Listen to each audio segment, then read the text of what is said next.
మా latest videos కోసం మా ఈ తెలుగు న్యూస్ ఛానల్ సబ్స్క్రైబ్ చేసి గంట సింబల్ యాక్టివేట్ చేసుకోండి. రేపు శుక్రవారం త్రయోదశితో కలిసి వచ్చిన చాలా మంచి రోజు. శుక్రవారం అంటేనే లక్ష్మీదేవికి ఎంతో ఇష్టమైన రోజు. వారమంతా ఇంట్లో పూజలు చేయలేని వారు, కనీసం దీపారాధన కూడా చేయటం కుదరని వారు చక్కగా శుక్రవారం రోజున పూజ చేసిన, దీపారాధన చేసిన అత్యంత అద్భుతమైన ఫలితాలు వస్తాయి. కాబట్టి శుక్రవారం రోజు ఆడవారు చక్కగా ఉదయాన్నే లేచి శుచిగా స్నానం చేసుకోండి. ఇంటి గుమ్మానికి పసుపు రాసి కుంకుమ బొట్లు పెట్టుకోండి. మీరు వారంలో ఏ రోజు ఇంట్లో పూజలు చేయకపోయినా పర్లేదు, కానీ ఒక్క శుక్రవారం రోజు మాత్రం ఇంట్లో అమ్మవారిని పూజించండి. కనీసం దీపారాధన అయినా చేయండి. ఇలా పూజ కానీ దీపారాధన కానీ చేయటం వలన లక్ష్మీదేవి అనుగ్రహం కలుగుతుంది. ధనపరంగా బాగా కలిసి వస్తుంది. ధన సమస్యలు పోతాయి, కష్టాలు పోతాయి. ఇక ఈ శుక్రవారం రోజున ప్రత్యేకంగా వంటగదిలో దీనిని పెడితే చాలు, మీకు పట్టిన దరిద్రమంతా కూడా పోతుంది. లక్ష్మీదేవి అనుగ్రహం కలిగి మీ ఇంట్లోకి డబ్బు వస్తూనే ఉంటుందని పండితులు చెప్తూ ఉన్నారు. మరి ఇంతకీ శుక్రవారం రోజు వంటగదిలో ఏం పెడితే దరిద్రం వదులుతుంది అనే విషయాన్ని ఇప్పుడు మనం ఈ వీడియోలో వివరంగా తెలుసుకుందాము. అంతకన్నా ముందు ధాన్యలక్ష్మి దేవికి ఆగ్రహాన్ని తెప్పిస్తే ఏం జరుగుతుందో తెలిపే పురాణ కథను విందాం. పూర్వం త్రేతాయుగంలో కోసల రాజ్యాన్ని అయోధ్య రాజధానిగా దశరథ మహారాజు పరిపాలిస్తూ ఉన్నాడు. ఆ కాలంలో ధర్మం 4 పాదాలతో నడుస్తూ ఉండేది. రాజు ప్రజలకు ఏ లోటు రాకుండా కన్న బిడ్డల్లాగా చూసుకునేవాడు. పాడి పంటలు పుష్కలంగా ఉండటంతో పాటు దేశ ప్రజలందరూ సాంప్రదాయ పద్ధతులలో భగవదారాధనలు చేస్తూ ఉండేవారు. అపార బల పరాక్రమవంతుడైన రాజు యొక్క రక్షణలో ప్రజలు సుఖ సంతోషాలతో హాయిగా కాలక్షేపం చేసేవారు. ఆ రోజుల్లో గ్రహగతుల ప్రభావం మానవ జీవితం మీద, సామాజిక పరిస్థితుల మీద ఎంతగానో ఉంటుందని అంతా నమ్మేవారు. ఇలా ఉండగా ఒకసారి దశరథుని ఆస్థాన జ్యోతిష్యులు త్వరలో శనిగ్రహం రోహిణీ నక్షత్రంతో కూడి సంచరించే సమయం రాబోతూ ఉందని, దాని కారణంగా దేశంలో క్షామం ప్రబలి ప్రజలు ఆకలి బాధలు పడే అవకాశం ఉందని తెలియజేస్తారు. ప్రమోదో ధీమత మపి అనే సంకటాలు వచ్చినప్పుడే ధైర్యంగా ఉండాలి. ప్రజలకు రాబోయే విపత్తును ఎలాగైనా నిరోధించాలి అని అనుకున్నాడు రాజు. ఎలాగైనా సరే శనిగ్రహం గమనాన్ని మార్చాలనే ఉద్దేశంతో, ఆ శనీశ్వరుని కలవాలనే ఉద్దేశంతో రథారూఢుడై ఆకాశ మార్గంలో ప్రయాణం సంకల్పిస్తాడు. అవసరమైతే యుద్ధం చేసైనా అనుకున్నది సాధించాలి అని సమస్త ఆయుధాలను తీసుకుని ప్రయాణం అయ్యాడు. ఆ సమయంలో రాజ్యంలోని ప్రజలు ధాన్యలక్ష్మీదేవి ఆలయం ఎదురుగా సంక్రాంతి సంబరాలు చేసుకుంటూ ఉన్నారు. ఆ తల్లిని పూజించి ఆమె ప్రసాదాన్ని రాజుకు ఇవ్వాలని వస్తారు.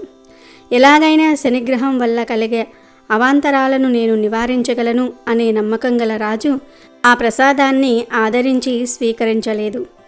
రెట్టించిన ఉత్సాహంతో శనీశ్వరుడి వద్దకు బయలుదేరాడు. అయితే రాజు అలా వెళ్ళేటప్పుడు తన రాజ్యంలో ఉన్న ధాన్యలక్ష్మీదేవి ఆలయంపై నుంచి వెళ్తాడు. రాజుకు తన రథం ధాన్యలక్ష్మీదేవి ఆలయంపై నుంచి ఆకాశ మార్గంలో వెళ్తున్నట్లుగా తెలియదు. కానీ ధాన్యలక్ష్మీదేవి మాత్రం రాజు చేసిన అపచారం గ్రహించి ఆగ్రహించింది. ఆ తల్లి ఆగ్రహం కూడా రాజుకు తెలియదు. ఆ రాజు నేరుగా శనీశ్వరుని వద్దకు వెళ్ళి, ఏ తప్పు చేయని తన ప్రజలు కష్టపడటం తనకు ఇష్టం లేదని, దయచేసి నీ గమనాన్ని మార్చుకోవలసింది అని ఆ శనీశ్వరుని ప్రార్థిస్తాడు. దశరథుని భక్తి ప్రవర్తులు, మంచి నడవడిక గురించి తెలిసిన శనీశ్వరుడు ఆ రాజు కోరినట్లుగానే తన గమనాన్ని మార్చుకున్నానని అభయం ఇస్తాడు. దాంతో ఆనందంతో రాజు తన రాజ్యానికి తిరిగి వస్తాడు. కానీ రాజు తిరిగి వచ్చేసరికి ధాన్యలక్ష్మీ మాత రాజ్యంలోని ధాన్యపు రాసులన్నీ మాయం చేసి రాజ్యమంతటా దుర్భిక్ష పరిస్థితులు సృష్టిస్తుంది. అయోధ్యకు ఆనందంగా తిరిగి వచ్చిన రాజు ప్రజల దుస్థితి చూసి కలత చెందుతాడు. వెంటనే గురువు వశిష్ఠుల వారిని గావించి విషయం వివరించి శనిగ్రహం అనుగ్రహం ఉన్నప్పటికీ కూడా ఎందుకిలా జరిగింది అని అడుగుతాడు. అప్పుడు త్రికాల జ్ఞాని అయిన వశిష్ఠ మహర్షి దివ్య దృష్టితో రాజు ధాన్యలక్ష్మీదేవి పట్ల చేసిన అపచారాన్ని గ్రహించి, ఓ రాజా, నీ బల పరాక్రమాల మీద నమ్మకంతో శనీశ్వరుడి వద్దకు వెళ్లే సమయంలో ధాన్యలక్ష్మీదేవి ఆలయం మీదుగా ప్రయాణించి అపచారం చేశావు. దాని ప్రభావం ఇది. వెంటనే ఆ తల్లిని క్షమించమని శరణు వేడుకో అని సూచిస్తాడు. ప్రజాక్షేమమే పరమ కర్తవ్యం అనుకున్న రాజు దశరథుడు ఆ ధాన్యలక్ష్మీ మాతను అపరాధం క్షమస్వ అంటూ ఎన్నో విధాల ప్రార్థిస్తాడు. కరుణామయి అయిన ఆ మాత రాజు అంతరంగాన్ని ధార్మికతను గుర్తించి అతనును క్షమిస్తుంది. తాను సంకల్పించిన దుర్భిక్ష పరిస్థితులను మాయం చేస్తుంది. ప్రజలందరూ తిరిగి సుఖ సంతోషాలతో తులతూగుతూ ఉంటారు. ఈ విధంగా ఆ ధాన్యలక్ష్మి మాత ఆగ్రహానుగ్రహ సమర్థురాలని, అపచారాన్ని ఎంతమాత్రమూ సహించదని తెలుస్తుంది. సస్య సంపద అభివృద్ధిని కోరుకునే వ్యవసాయదారులు, పశు గణాభివృద్ధి, తద్వారా పాడి సంపద పెరగాలని కోరుకునేవారు ధాన్యలక్ష్మీదేవిని పూజించి సేవించటం వల్ల తప్పక సత్ఫలితాలను పొందగలుగుతారు. అంతేకాక ఎంతటి బలకరమైన ఆహారాన్ని తీసుకుంటున్నా పదే పదే అనారోగ్యం పాలయ్యేవారు కూడా ధాన్యలక్ష్మీ మాత అనుగ్రహం వల్ల పరిపూర్ణ ఆరోగ్యాన్ని పొందగలుగుతారు.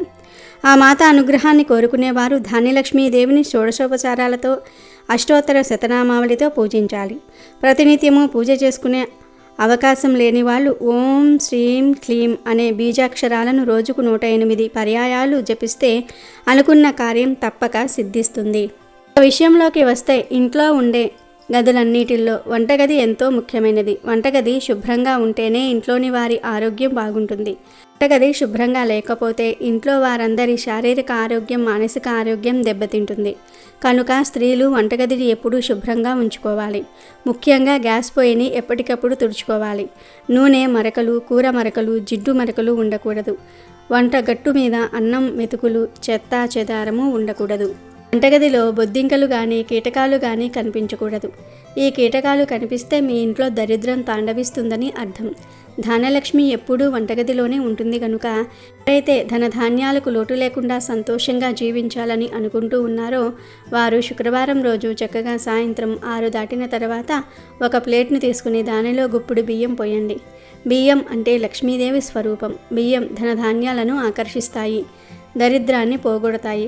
కనుక బియ్యం పొయ్యండి. తర్వాత ఆ బియ్యం మీద ఒక స్పూన్ అంత ధనియాలను కూడా వేయండి. ధనియాలు లేకపోతే జీలకర్రను కూడా వేయవచ్చు. ధనియాలకు, జీలకర్రకు నెగిటివ్ ఎనర్జీని తీసేసే శక్తి ఉంటుంది కనుక ఇవి వేయండి. చివరిలో ఒక టమాటాను కూడా తీసుకొచ్చి ఈ ప్లేట్లో పెట్టేసి ఆ తర్వాత ఆ ప్లేట్ను తీసుకుని వెళ్ళి మీ వంటగదిలో ఈశాన్య మూలన పెట్టి వదిలివేయండి. అంతే. ఇలా పెట్టడం వలన చాలా మంచి ఫలితాలు వస్తాయి. ఇంట్లోని దరిద్ర దేవత బయటకు వెళ్ళిపోతుంది.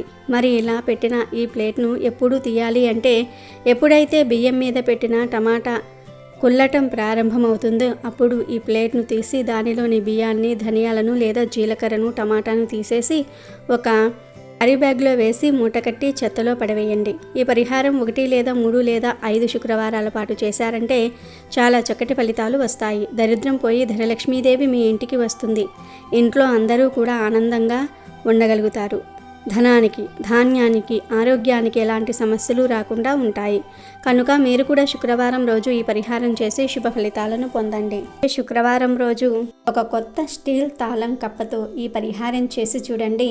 మీకు ఉన్న సమస్యలన్నీ కూడా తీరిపోతాయి. చాలామందికి ఎన్నో రకాల సమస్యలు ఉంటాయి. వాటి నుండి బయటపడడానికి ఎన్నో ప్రయత్నాలు చేస్తూ ఉంటారు. అయినా ఫలితం మాత్రం ఉండదు. అలాంటి వారు ఈ శుక్రవారం ఒక కొత్త స్టీల్ తాళం కప్పతో ఈ పరిహారం చేసి చూడండి. మీకు ఉన్న సమస్యలన్నీ కూడా తీరిపోతాయి. మరి ఆ పరిహారం ఏమిటో, ఎలా చేయాలో ఇప్పుడు మనం ఈ వీడియోలో చూద్దాం. ఈ పరిహారానికి ముఖ్యంగా కావలసినది స్టీల్ తాళం కప్ప. ఈ స్టీల్ తాళం కప్పతో ఈ పరిహారం చేయటం వలన మంచి శుభ ఫలితాలు లభిస్తాయి. స్టీల్ తాళం కప్పను శుక్రవారం రోజున కొని దానిని మీరు పడుకునే ప్రదేశంలో ఒక రాత్రంతా కూడా అక్కడే ఉంచుకోవాలి. ఆ తాళం కప్పను ముందుగా ట్రయల్ కింద చూద్దామని దాన్ని పరీక్షించకూడదు, దాన్ని ఓపెన్ చేయకూడదు. కానీ అసలు ఈ పరిహారానికి ఉపయోగించే తాళంను ఓపెన్ చేయకూడదు. షాప్ దగ్గర నుంచి తీసుకొని వచ్చి దానిని మీరు పడుకునే ప్రదేశంలో పెట్టాలి. ఆ తర్వాత మరుసటి రోజు అంటే శనివారం తెల్లవారుజామునే నిద్రలేచి తలకు స్నానం చేసి దీపారాధన చేసుకుని, దీపారాధన చేసినప్పుడు పూలు పండ్లు పెట్టినప్పుడే కొత్తగా తీసుకొని తెచ్చిన తాళం కప్పను కూడా దేవుని సన్నిధిలో పెట్టాలి. ఆ తాళం కప్పను ఎర్రటి పూలతో పూజించుకోవాలి. ఇలా చేసిన తర్వాత ఆ తాళం కప్పను హనుమంతునికి అంటే హనుమంతుని గుడిలో పెట్టి మీరు ఏ సమస్య నుండి బయటపడాలి అని అనుకుంటున్నారో ఆ సమస్యను హనుమంతుడికి చెప్పుకొని నమస్కరించుకోవాలి. ఆ తర్వాత గుడిలో రావి చెట్టు క్రింద కొన్ని నువ్వులు పోసి ఈ తాళం కప్పను ఆ నువ్వులపై ఉంచాలి. ఆ తాళం కప్పను గుడిలోనే వదిలేసి వెళ్ళిపోవాలి. ఎవరో ఒకరు వచ్చి ఆ తాళం కప్పను ఓపెన్ చేస్తారు. వారి వల్ల మీ జాతకం చాలా అద్భుతంగా మారుతుంది. తాళం తీసేవారిని దైవ స్వరూపంగా భావించాలి. మీ సమస్యలన్నీ కూడా తీరిపోవాలని ఆ తాళం కప్పను నువ్వులపై ఉంచాలి. ఆ తాళం ఓపెన్ చేసిన వారిని భగవంతుడే ఎంచుకుంటారు.